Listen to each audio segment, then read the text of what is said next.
Hello friends, Radhe Radhe. Hello friends, Radhe Radhe, जय श्री श्याम, हरे कृष्णा। कैसे हैं आप सब लोग? तो भैया दूज की आपको बहुत बहुत बधाई। तो दोस्तों देखो, मेरा छोटा सा दरबार तैयार हो गया है और अब हम कहानी सुनाने के लिए जा रहे हैं। हमारे यहाँ पे क्या होता है, दिवाली का दरबार तभी बढ़ाया जाता है जब भैया दूज की कहानी सुन लेते हैं। तो अभी भगवान जी को स्नान करा के और अभी छोटा सा दरबार लगा दिया है, फिर अपने स्थान पर चले जाएंगे जहाँ पर इनका मैंने बना रखा है। तो अब कहानी सुनाती हूँ मैं आपको। तो हमारे यहाँ कहानी कैसे सुनाते हैं, एक गोला लेते हैं हाथ में और 5 बतासे लेते हैं और दूब और चावल ये हाथ में लेके तब हमारे यहाँ पे कहानी सुनाई जाती है। तो मैं आपको कहानी सुनाती हूँ अब।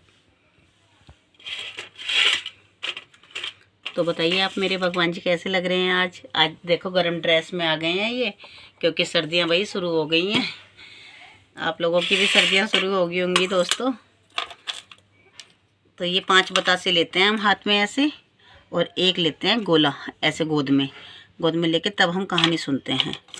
चाहे बहन कुंवारी हो या शादीशुदा हो, सबके हाथ में बतासे, दूब और चावल और गोला ये होते हैं हाथ में। उन्हीं चावलों से और उन्हीं बतासों से फिर भाई का टीका होता है। ऐसे करते हैं हमारे यहाँ पे। तो फ्रेंड्स, हम कहानी सुना रहे हैं। आप भैया दूज की कहानी सुनना और कमेंट्स करके बताना कि आपको भैया दूज की कहानी कैसी लगी। लाइक और सब्सक्राइब करना। भगवान सूर्य नारायण की पत्नी का नाम छाया था। उनकी कोख से यमराज तथा यमुना का जन्म हुआ था। यमुना यमराज से बड़ा स्नेह करती थी। वह उससे बराबर निवेदन करती थी कि इष्ट मित्रों सहित उसके घर आकर भोजन करें। अपने कार्य में व्यस्त यमराज बात को टालता रहा। कार्तिक शुक्ला का दिन आया। यमुना ने उस दिन फिर यमराज को भोजन के लिए निमंत्रण देकर बुलाया। उसे अपने घर के लिए वचनबद्ध कर लिया। यमराज ने सोचा कि मैं तो प्राणों को हरने वाला हूँ, मुझे कोई भी अपने घर नहीं बुलाना चाहता। बहन जिस सद्भावना से मुझे बुला रही है उसका पालन करना मेरा धर्म है। बहन के घर आते समय यमराज ने नरक निवास करने वाले जीवों को मुक्त कर दिया। यमराज को अपने घर आया देखकर यमुना की खुशी का ठिकाना नहीं रहा।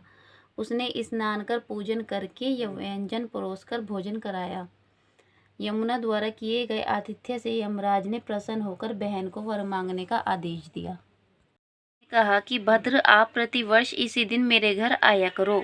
मेरी तरह जो बहन इस दिन अपने भाई को आदर सत्कार करके टीका करे, उसे तुम्हारा भय न रहे। यमराज ने तथास्तु कहकर यमुना को अमूल्य वस्त्राभूषण देकर यमलोक की राह की। इसी दिन से पर्थ की परंपरा बनी। ऐसी मान्यता है कि जो आतिथ्य स्वीकार करते हैं उन्हें यम का भय नहीं रहता। इसीलिए भैया दूज को यमराज तथा यमुना का पूजन किया जाता है। बोल भैया दूज महाराज की।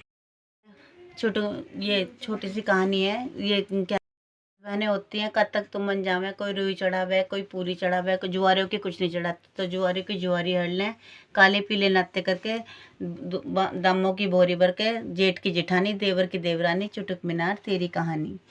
जय हो।